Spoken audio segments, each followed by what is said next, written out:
What's up, guys? Mike here. We finally made it through all 8 divisions of the NFL. It's been a long process, a lot of talking, a lot of rewatching, a lot of waiting for the fucking thing to upload, which is taking longer because these videos are ridiculously long as is. So, we're finally here.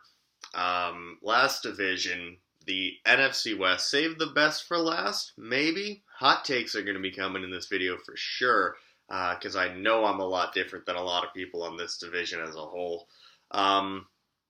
If you guys need a refresher again, or if you haven't seen any of the other videos, go back, check those out.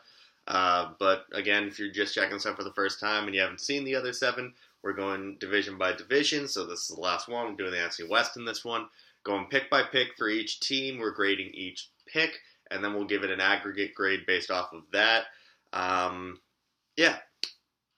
Any players I didn't have on my board, they'll get a C, unless otherwise stated, and I'll explain more.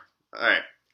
So let's start with the San Francisco 49ers. If you guys have seen me on this channel before, you know where I'm going with this first pick. Solomon Thomas, no. Solomon Thomas is not what they think he is. The media loves to hype him up like he's the next Michael Bennett or he's, like Aaron Donald light. No, he's Vinny Curry light. They wasted that second overall pick. Sorry, I have him down at 3. They actually are down at 2. They picked him at 3, so let me fix that. They did trade down and get extra picks, which I guess doesn't make this a complete waste, because I think that those picks will probably amount to more than Solomon Thomas ever will in the NFL. I think he's the most overrated player in the class. He was my 38th ranked player. Not saying that he's like absolutely fucking terrible, but he will not amount to what a 3rd overall pick should do. Someone who is supposed to be transcending a defense from one stage to another stage. He is the exact same as their last 2 picks. I know they're not happy with Eric Armstead. DeForest Buckner, he played all right, but if you're not happy with Eric Armstead, why did you draft a worse version of Eric Armstead? I don't get it. Like I said, 38th ranked player on my board. They picked him at 3rd. That's a D-. It was a fucking terrible pick.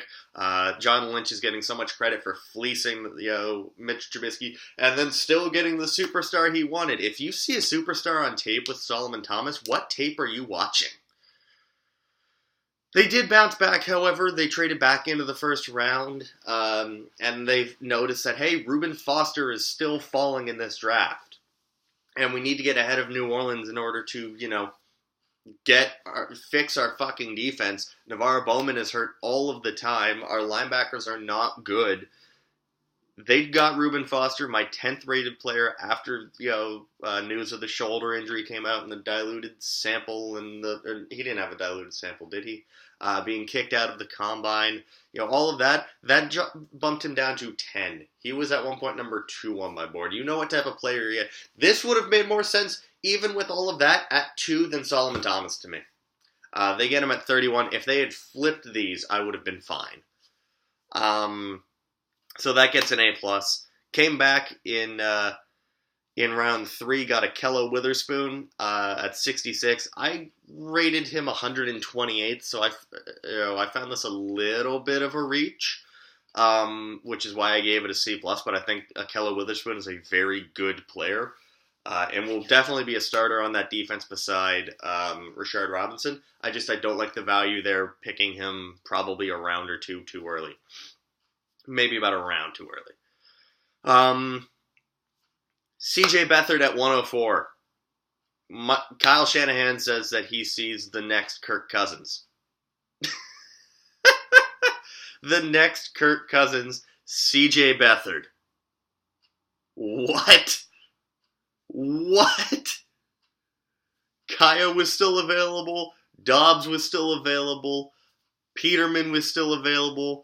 And you went with fucking CJ Beathard.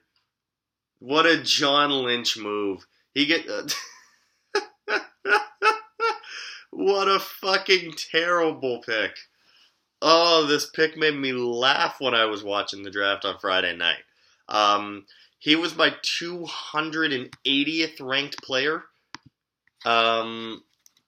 Yeah, and they got him at 104. That's an F. That's a fucking terrible pick. You got someone who wasn't going to get drafted, but you drafted him in the comp picks of the third round. Like, I know day 2 was goofy as fuck anyways, but come on, man. 121, they got Joe Williams out of Utah, the running back. I gave it a C-. Again, better options were still available. Marlon Mack, I believe, was still available at this point. Jamal Williams was still available. There were better, the kid from Wyoming, Brian Hill, was still available. It's been a long process, guys. I'm forgetting guys' names. Good player, but better options. I gave it a C-. George Kittle at 146. Rated him at 192. Good tight end, H-back type of player. It's funny, I'm actually right now, since I've already watched all the NFL coverage, since I love the Bleacher Report guys, I'm watching their coverage now.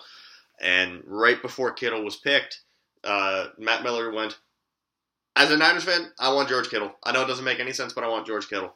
And then right as he said that, they picked him. It was actually kind of funny.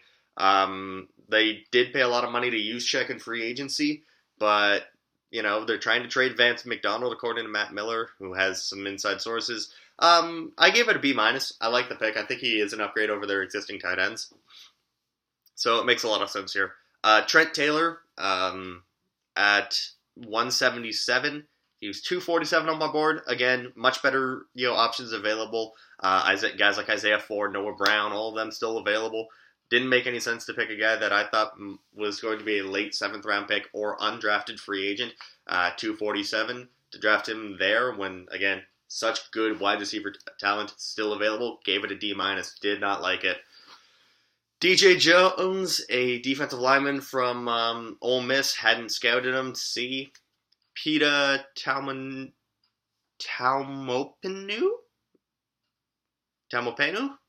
That probably is more like how it's said. Didn't scout him. C.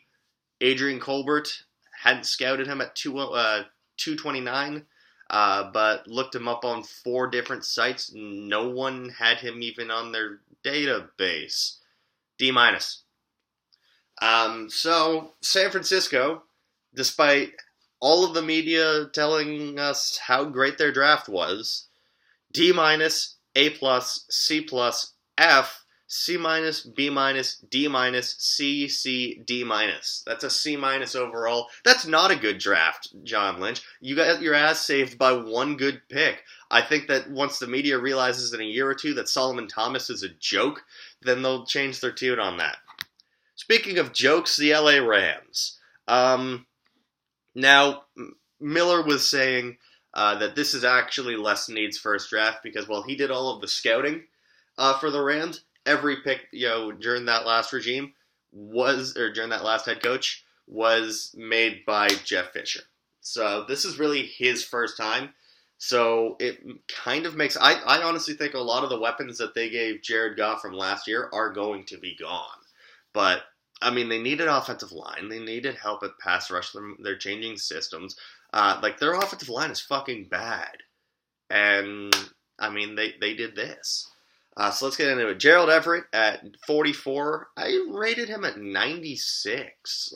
This is not a good pick. Again, like I said, this second round specifically, and some of the third round picks were really, really goofy. Goofier than my facial hair goofy.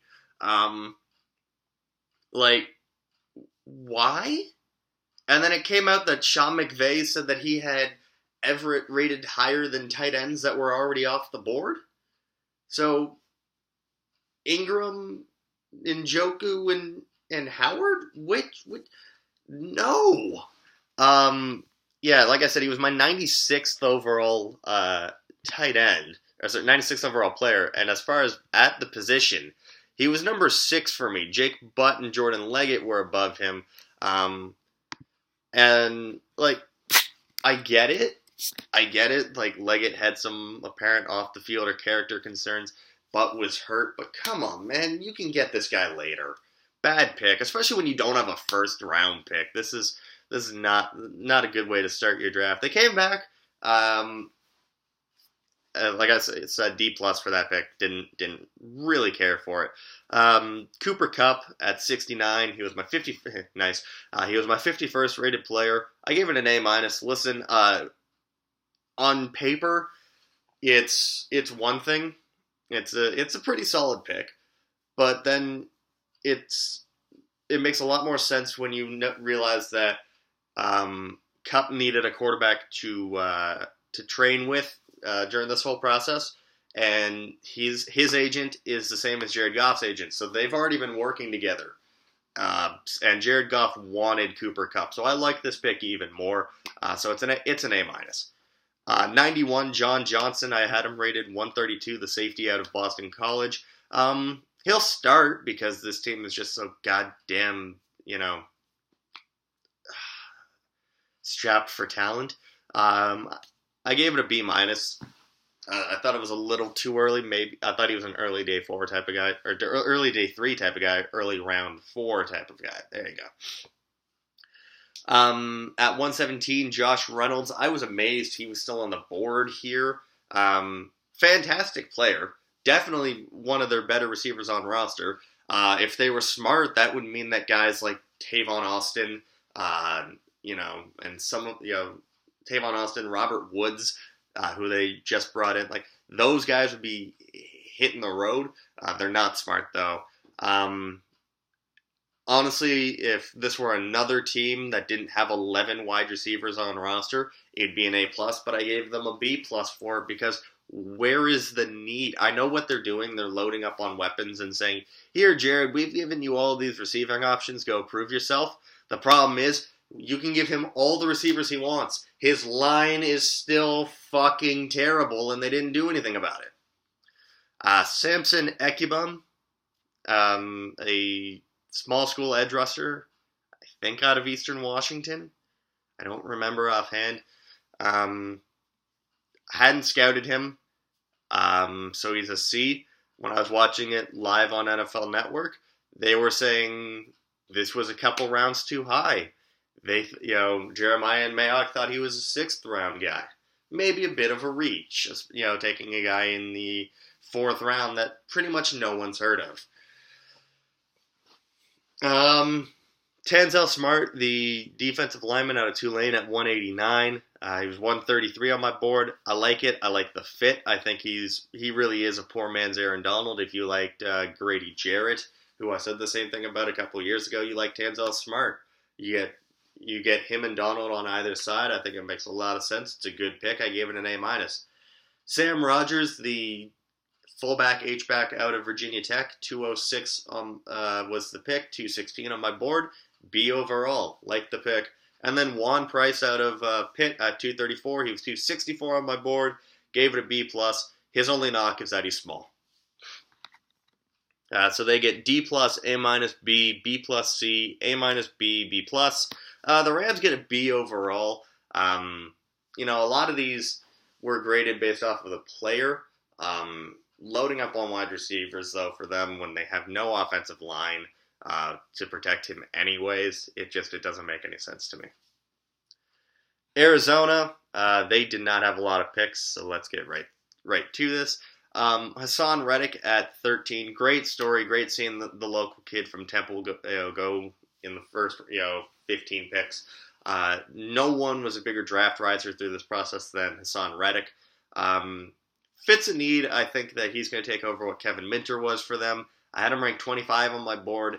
This is a B+ pick. Really solid player. Day 1 starter. Going to be one of the hardest working guys in that building. Makes a ton of sense. And then my guy, Buddha, at 36. 24th rated player. One of my last first round grades. They get him a couple picks into the second round. I love it. Pair him up with the Honey Badger. Let those two guys just roam all day. You can put both of them in the slot if you want. There's so much you can do with Buda Baker. It's amazing. I'm honestly looking at my grade right now and wondering why I didn't give it an A+. Chad Williams out of Grambling State at 98. I hadn't scouted him. He was actually someone I wanted to get around to scouting, but I took that really long break and I couldn't. I had no time by the time the draft came around. Because I was dealing with exams and whatnot. So I gave it a C because I never got around to scouting him. Dorian Johnson out of Pitt, 115. They were talking on NFL Network about some sort of like liver problem he was having, as far as the medical retests. So I was wondering why he was falling so much. At the end of the day, I gave it an A just because, just in case that injury or that condition he's got is very serious. I want them, I want to give them a little bit of leeway. So I gave it an A. He's my 48th ranked player on the board. They got him at 115. Phenomenal value. Then they fix up that right side of the offensive line. Will Holden out of Vanderbilt, another really big offensive lineman. They got him at 157. I had him at 196. That's a B+. TJ Logan, out of UNC, the do-it-all scatback out of North Carolina. 179 on my board. 179 at the pick. 157 on my board. B+. Especially with Andre Ellington moving to wide receiver this year, makes a lot of sense. He can take over what Ellington used to do. And then Jonathan Ford out of Auburn to finish off their draft at 208. Not on my board. Gave it a C. So they gave B+, A-, C, A, B+, B+, C, which is a B overall. Really solid draft for the Cardinals. This is a team that is, I still think, one step away from the playoffs. And really just, if it weren't for a couple of injuries this year, would have been a lot better. Seattle. I'm going to be honest, guys. Every year I seem to not like Seattle's draft, and those guys keep doing well. So let's get right into this. They start off with Malik McDowell at the top of the second round, 35 overall. He was my 60th ranked player. I have serious concerns about his want to play the game. He spends a lot of time on his ass. He basically gives up. He gave up midway through the season because the team wasn't doing well. Stopped really playing all that hard. Said at the combine, listen, the coaches know that I'm stubborn and I'm not going to listen to what they say, so they just stopped trying to coach me and let me do my thing. Yeah, that sounds great. That also sounds exactly like someone Pete Carroll would draft too. I didn't really like the pick. I thought, again, they need a lot of help on offensive line. They need some help in the secondary. That could have been the pick at 35. Instead, they go with McDowell, who I don't think was really a need, because they're probably going to play him at end where they've already got Frank Clark. I don't know. Ethan Posick out of LSU. He's a center, but he can play all across the offensive line. Maybe he ends up playing a little bit of tackle for them. He's 6'7", so it makes a lot of sense. 58 overall, 77 on my board. Good value. Really fits a need. A overall. Shaquille Griffin, the corner out of the University of Central Florida. Never got a chance to get to scout him. I wanted to, though. I heard he was really fast and pretty good in coverage. So I had to give it a C, though. Delano Hill at 95 out of Michigan. I'm coming around to this pick, but I am just giving you my initial reactions to the picks. I had him at 167. I thought there were better safeties available, but watching some more coverage of different media's coverage, and I mean, Bleacher Report was very honest. Delano Hill fixed all of the flaws that Jabril Peppers has. You actually see Jabril Peppers running away from tackles as Delano Hill comes in to clean up what Jabril should have taken. Like, he's a good cleanup player. I just don't like the value because I thought that there were better players still available on the board, especially at safety. Some of the guys they got, one of the guys they got later in this draft, I thought would have made a lot more sense at 95 than Delano Hill. 102, Naz Jones out of UNC. I had him at 130 overall. Again, better options available. Gave it a C+. Good player, but not sure where he fits in year one. Not sure if they were looking at D-tackle. Maybe they should have gone with some of the higher options that were still available. Amara Darboh at 106. He was 62nd on my board. I gave it a B+ because, again, I'm not really sure about the need. That's a problem with Seattle. They don't really draft a need, which is why offensive linemen, which should have been like their first 5 picks, they've only taken 1.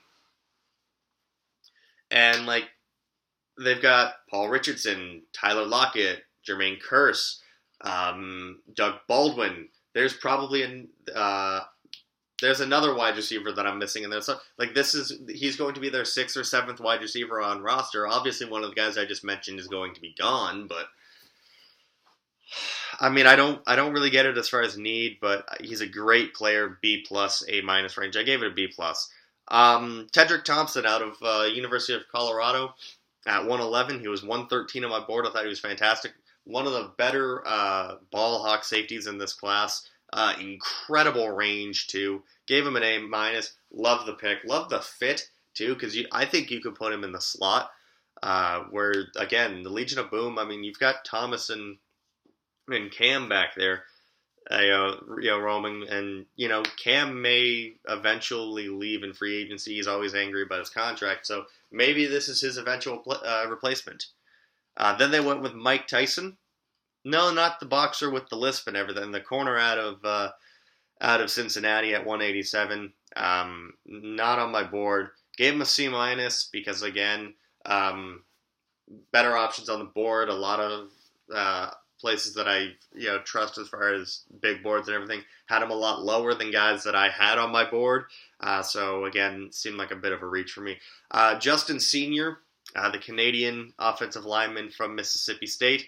210 overall, 250 on my board. Gave it a B minus. Not the best player available, not the best tackle available, anything like that, but it fit a need. They finally went and got an offensive tackle. George Fant was their starting tackle, and there was a stat graphic during the game that he hadn't started since 8th grade.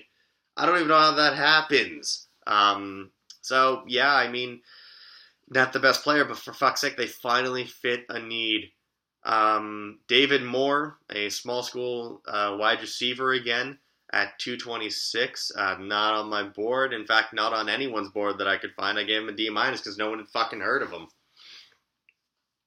Chris Carson out of Oklahoma State, the running back at 249. I swear I had scouted him, but I couldn't find him on my board. I searched nothing, so I had to give it a C. So they get C plus, A, C, D plus, C plus, B plus, A minus, C minus, B minus, D minus, C, which gives them a C minus overall. We're finally through all 8 divisions. We've gone through all 32 teams in the span of 2 days. I am absolutely exhausted from having to do all of this, but I do it all for you guys. I'm going to take a nice long break from doing these.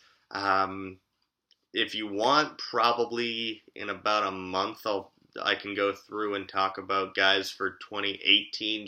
I'm in that initial stage where I'm kind of putting together maybe a top 3 or 4 at positions. I'm not doing any sort of big boards. I'm watching 1 or 2 games per guy. I'm not really diving into anything yet. I can give you some initial impressions if you guys want. Comments down below. As always, like, comment, subscribe. See you again later, guys.